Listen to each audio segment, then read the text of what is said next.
question hangs in the air, one many avert their gaze from, yet it persists in the quiet corners of hearts beyond 60. What truly awaits an aging soul when its earthly journey concludes? This isn't about the sting of fear, nor the tremor of religious uncertainty.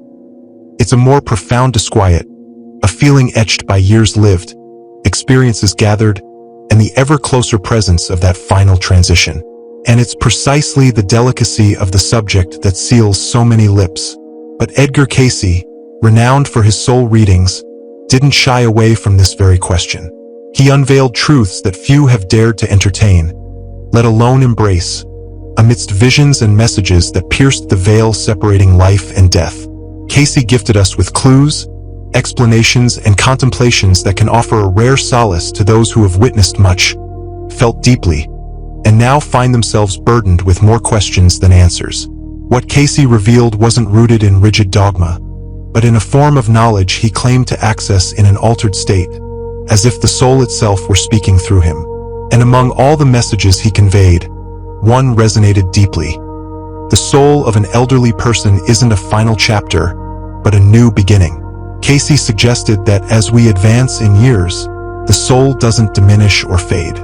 Quite the contrary, it begins to loosen itself from the denser constraints of the physical realm, gaining clarity, lightness, and a spiritual maturity that only time can cultivate. If this resonates with you in the slightest, consider giving this a thumbs up or subscribing to the channel.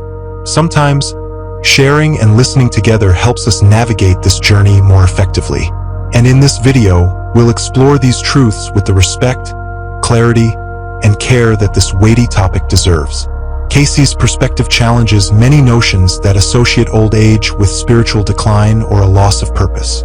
He asserted that the final years of life are, in fact, the most sacred. The soul at this stage holds an accumulation of wisdom that makes it uniquely prepared for the next phase of existence. And no pain or suffering is without purpose in this process. Every experience, every loss, every inner reconciliation serves as a necessary step in the refinement of the spirit. The lucidity that many elderly individuals report before their passing, according to Cayce, is no mere coincidence. It's a reflection of this very soul maturity, a newfound ability to perceive with clarity what was once shrouded in mist. He believed that, contrary to popular belief, death isn't the most challenging moment in life. It's the moment of greatest clarity. Cayce viewed aging as a process where the body becomes increasingly fragile, but the soul becomes increasingly vibrant. According to him, the spirit of an elderly person begins to operate on more subtle frequencies, becoming more attuned to intuitions, memories of past lives, and even the presence of departed loved ones. This heightened sensitivity shouldn't be mistaken for mental confusion. For Cayce, it represented an expansion of consciousness. Many accounts of elderly individuals who claimed to have seen deceased relatives or experienced vivid dreams before death were, in his view, signs that the soul was drawing closer to its spiritual origin. This prompts us to consider, are we giving sufficient attention to what the elderly have to share, or are we overlooking crucial messages emanating from those who already have one foot in the next world? This transition, which Cayce described as gentle, resembles the untangling of knots that have accumulated throughout a lifetime.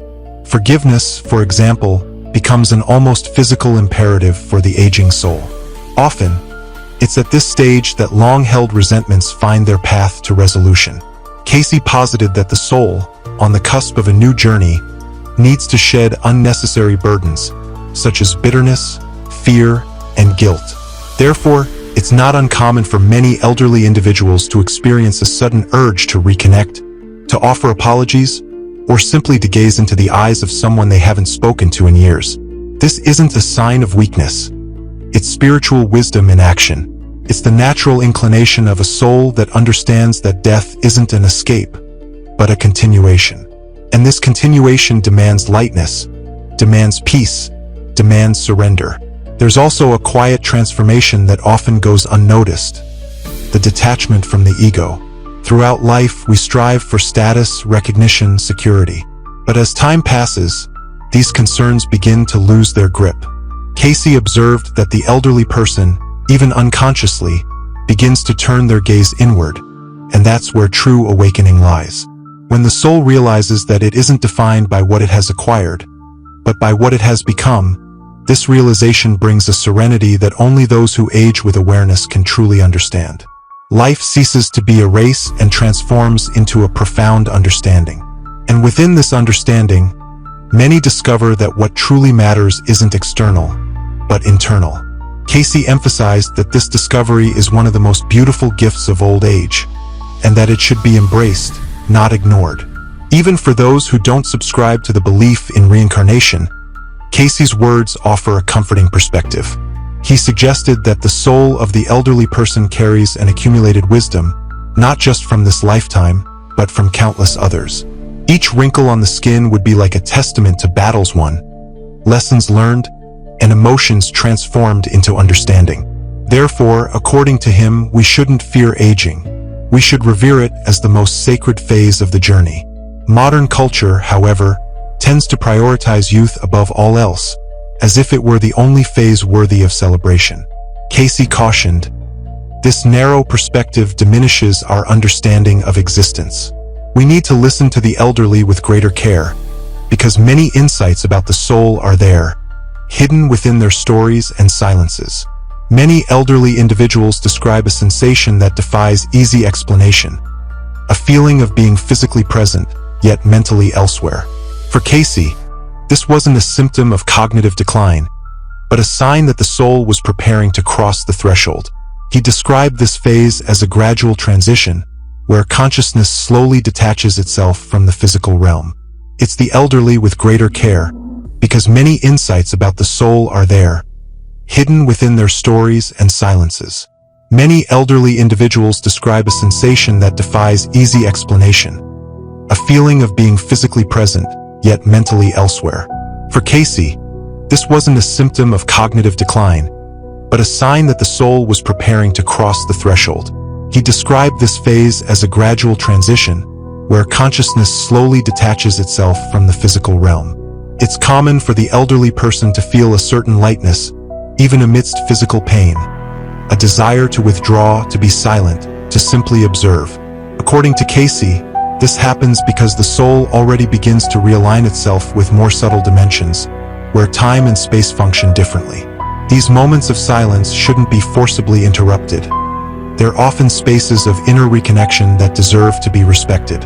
Another important point in Cayce's revelations is the issue of fear.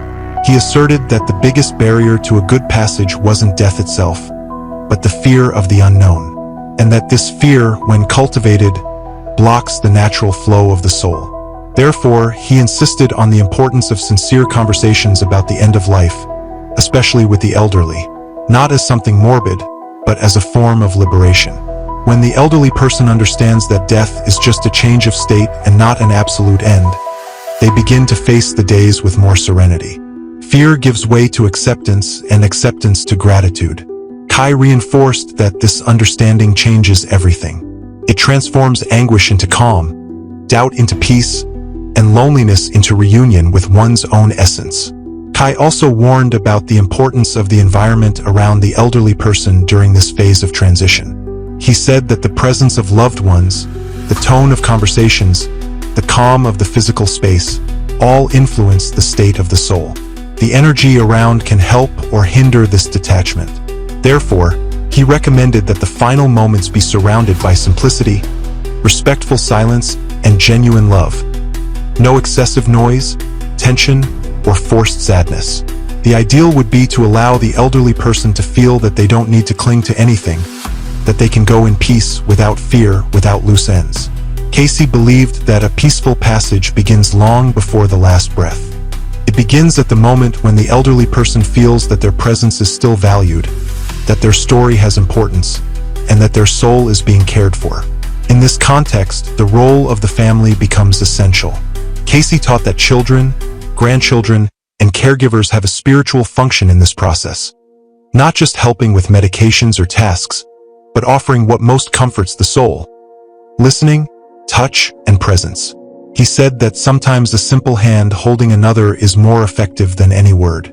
The soul of the elderly person recognizes this gesture as a sign of acceptance. It doesn't need speeches or advice. It needs to feel that it's safe to make the crossing. And it's in this silent surrender that family bonds strengthen definitively. Because, according to Cayce, no true bond is lost after death. They just change shape. Love continues. The connection remains, only now without the limitations of the physical body. In many of his accounts, Cayce described what he called visions of the soul in transit. He reported experiences of people who, moments before dying, seemed to see lights, paths, or loved ones calling for them. These experiences weren't delusions, according to him. They were glimpses of what comes next.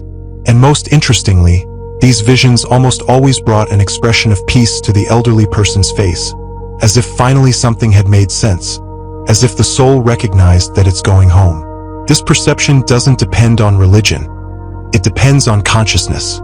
Cayce said that we're all capable of perceiving these signs if we're attentive, and that by recognizing the beauty of this moment, we stop fearing death and begin to see it as the natural chapter of a long and rich life story. Another recurring point in Cayce's readings was the idea of a life mission. He said that no soul ages by chance.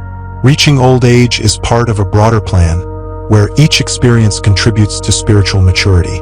Even those who think they no longer have a function, who feel the weight of uselessness, are fulfilling an essential role. Sometimes, just a conversation, a look, or a shared memory is enough to touch someone's life. Cayce believed that the elderly carry within them not only their own history, but the emotional heritage of several generations. They're like living libraries, where each wrinkle holds an important chapter of existence. And recognizing this value is part of what he called the redemption of the soul, a silent but profoundly transformative recognition. Cayce also spoke about regrets. Many elderly people, as they approach the end of life, feel remorse for past choices. He didn't deny the pain of these memories, but advised seeing them as part of the soul's healing process. Regret, according to him, can be an instrument of transformation when understood with love. It's not about dwelling on the past, but about integrating it with wisdom. The soul doesn't demand perfection. It demands truth. And it's in honesty with one's own mistakes that the light begins to emerge. Cayce asserted that forgiving oneself is one of the last steps before spiritual liberation. When the elderly person allows themselves to make peace with their own path, even with everything that didn't work out, they begin what Cayce called the final stage of preparing the soul for its next journey. There's a very specific moment that Cayce frequently reported: surrender.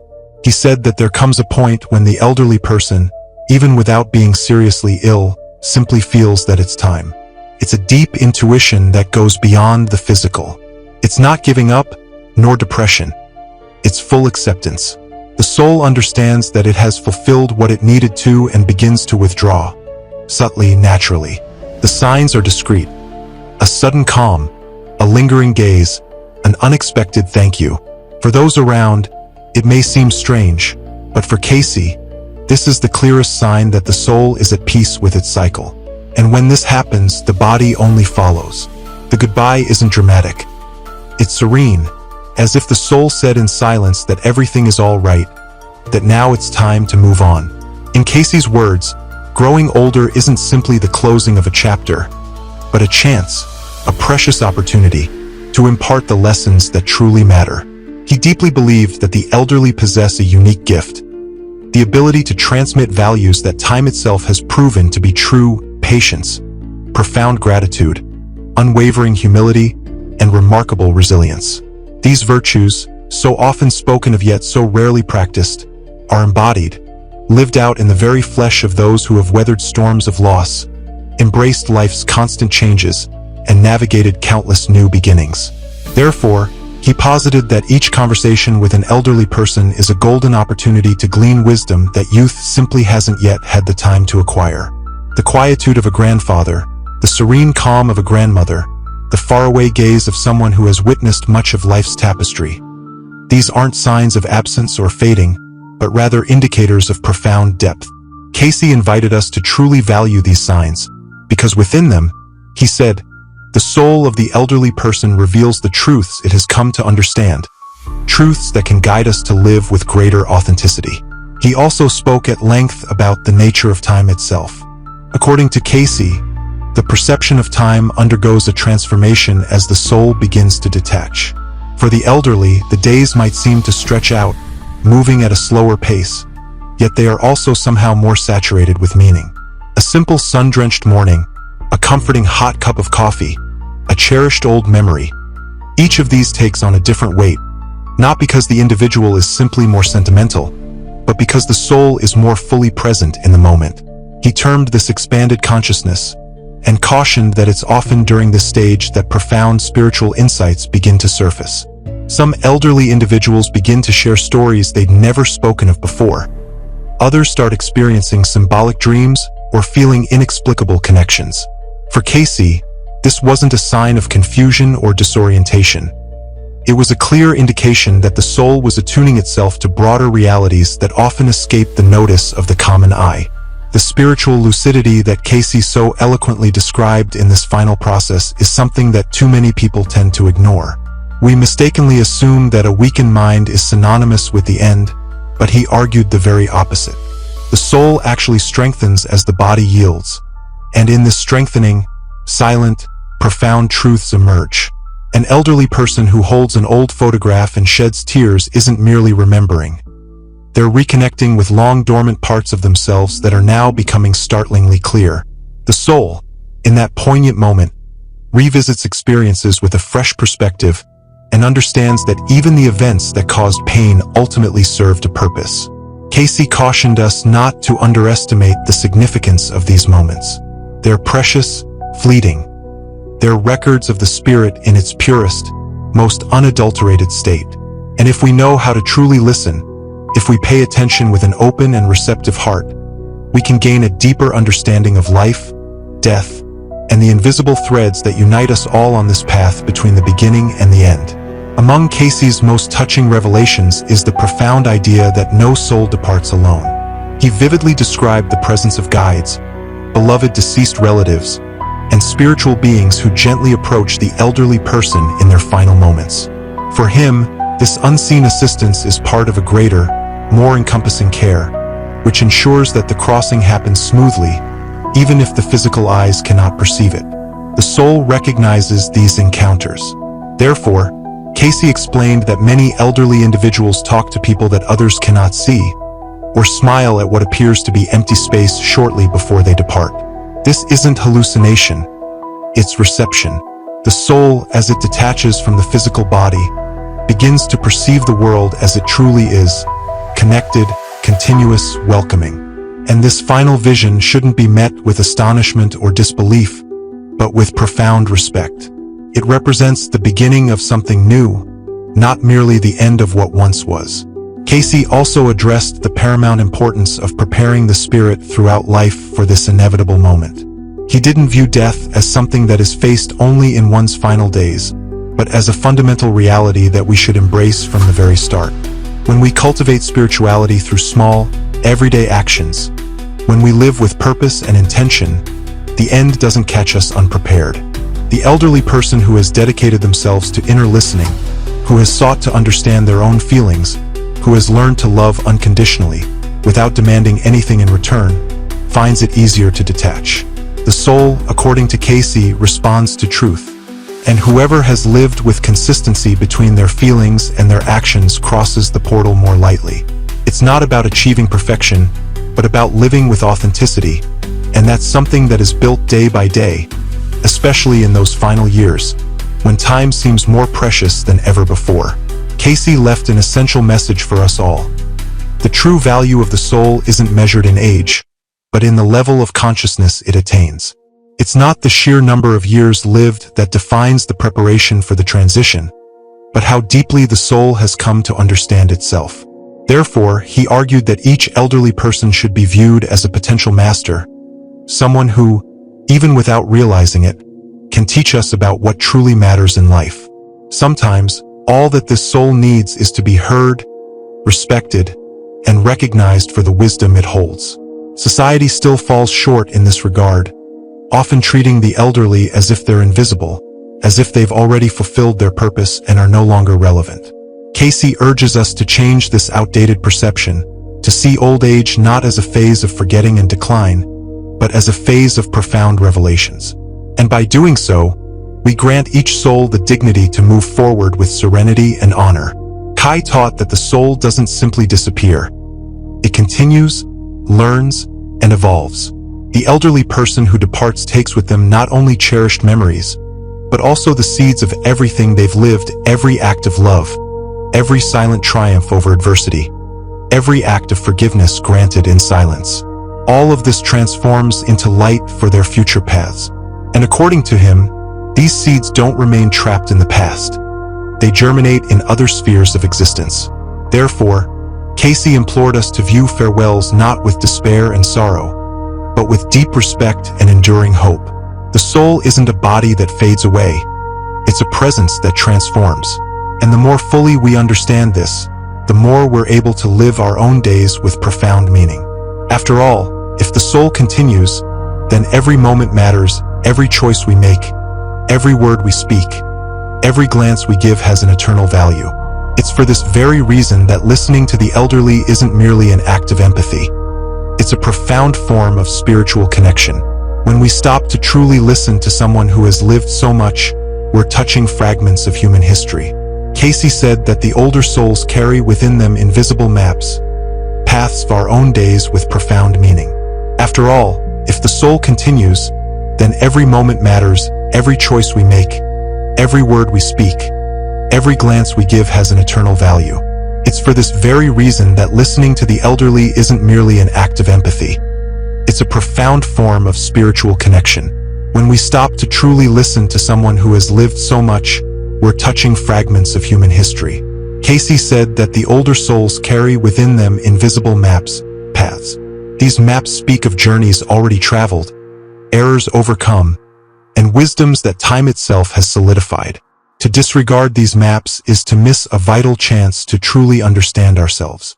A sound future is only built upon a foundation of respect for what has come before, and each elderly person holds a key to this understanding. Cayce firmly believed that by cherishing the souls of the elderly, we are, in essence, cherishing the deepest parts of ourselves, for sooner or later, everyone will arrive at this point on life's road. And what we wish for others will, in turn, be what awaits us. If you've journeyed this far with these thoughts, perhaps this message has resonated within you. If it's touched your heart, consider lending your support by liking this video, subscribing to the channel, and sharing your reflections in the comments. Often, a simple act of sharing can ignite a spark of hope in someone who is silently watching from the other side of the screen. Edgar Cayce believed that nothing is left to chance, and perhaps this very listening is a part of something far greater than we can comprehend. May this content serve as a gentle reminder that aging is not a burden but a privilege, and that the soul of each elderly person deserves to be seen with reverence, not for the fading echoes of what it once was, but for the enduring strength of what it still represents. May we learn together how to truly value time, embrace farewells with grace, and honor the unique journeys of each individual. The soul continues its eternal voyage, and the way we treat it now will be the mirror reflecting what awaits us in the future.